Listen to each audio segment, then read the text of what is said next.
Have you ever met someone who just completely rubs you the wrong way? Someone so arrogant, so convinced of their own superiority that you just can't stand to be in the same room with them?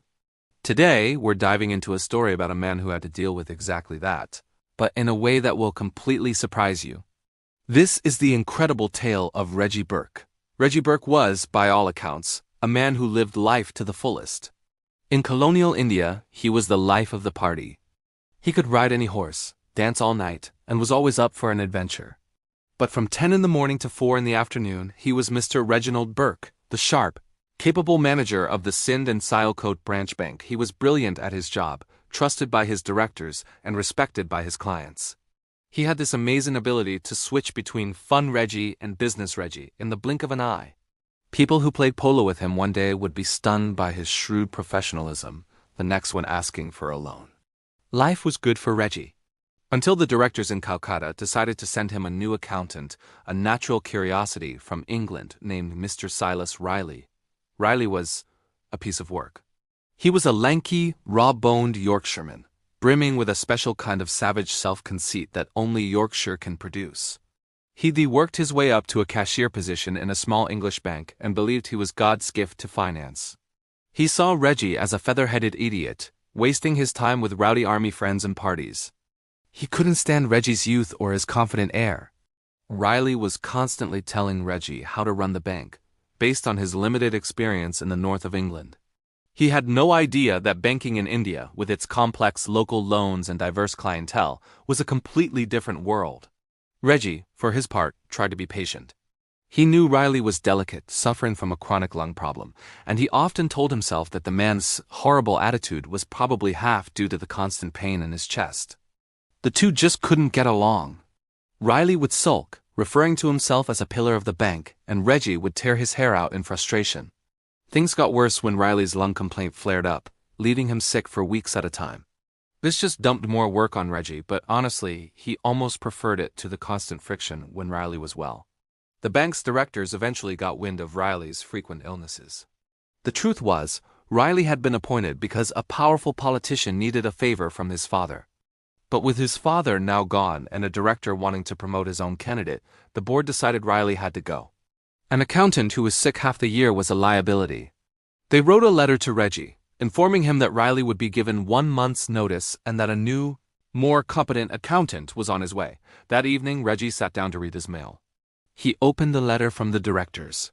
Then he lit a cigar. And as the smoke curled into the air, an audacious, compassionate, and utterly fraudulent plan began to form in his mind.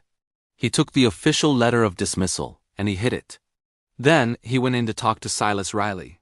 Riley was in bed, as grumpy as ever, fretting about how the bank would fall apart without him. He never once considered the double duty Reggie was pulling. Reggie calmly assured him that everything was under control and that he would personally bring the books and consult with him every single day. Riley was slightly soothed, but made it clear he still thought Reggie was incompetent.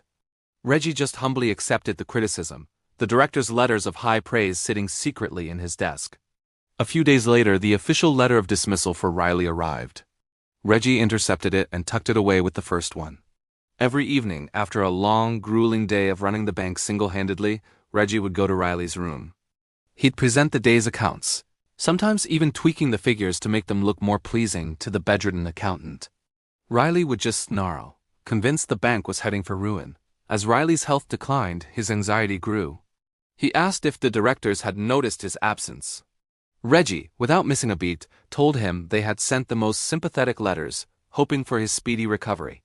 He even showed Riley these letters that Reggie had painstakingly forged himself. Riley complained they should have written to him directly, so the next time Reggie brought him a forged letter, he gave him just the sheet, not the envelope. Pretending he'd opened it to help, Riley accused him of tampering with his private mail. Reggie apologized and then had to endure a long lecture from the dying man about his evil ways and doubtful friends. All this, while Reggie had given up his entire social life, polo, dinners, everything to care for this ungrateful man. He would just patiently settle Riley's pillows and listen to his hacking whispers, never showing a hint of impatience. When the new accountant, a man named Karen, finally arrived, Reggie explained the whole bizarre situation. He told Riley that Karen was just a guest staying with him. Riley complained that Reggie shouldn't be entertaining friends at a time like this. So Reggie made Karen sleep at the local club to keep up the charade. Month after month, the fraud continued. When Riley wanted to send money home to his mother, Reggie sent the draft. When Riley's salary was due, Reggie paid it out of his own pocket. He wrote more beautiful complimentary letters from the directors, praising Riley's invaluable service. The lie was getting more complex, more demanding. The constant strain of double work, the sickroom atmosphere, and the endless deception began to wear Reggie down. The Indian heat was relentless, but the work of the bank and the work of the sickroom had to go on. At the end of the third month, Riley was sinking fast. The doctor told Reggie he needs some sort of mental stimulant if he's to drag on. Keep him interested in life. So Reggie Burke orchestrated the most unbelievable move of his fraudulent career. He gave Riley a 25% raise. He forged another letter from the directors, informing Riley of his promotion in recognition of his brilliant work. The effect was miraculous. Riley's spirits soared. He became cheerful, happy, and started making plans for his future, for going home to see his mother. For one more month he lingered, his mind clear and sharp even as his body failed. He spent his final days talking about the bank's future, lecturing Reggie on his supposed sins, and finding comfort in the fake praise and salary he believed he had earned. Then, one mercilessly hot September evening, Riley rose up in his bed and gasped. "Mr. Burke, I am going to die," he said. "To the best of my knowledge, I have done nothing to lie heavy on my conscience." God be thanked.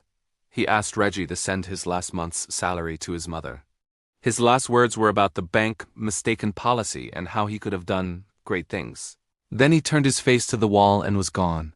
Reggie quietly drew the sheet over the man's face and walked out onto the veranda. In his pocket was his final unused forgery, a letter of profound sympathy from the directors, ready for when the end came. If I'd been only 10 minutes earlier, Reggie thought to himself, I might have heartened him up to pull through another day. So what do we make of this? Reggie Burke committed fraud. He lied. He forged documents and he deceived his employers. But he did it all not for personal gain, but to give a dying, difficult man a sense of peace, dignity, and purpose in his final months. He sacrificed his time, his money, and his own well-being to shield someone who had shown him nothing but contempt. It's a powerful reminder that sometimes the greatest acts of kindness are the ones no one ever knows about. What do you think? Was Reggie a hero or a fraud?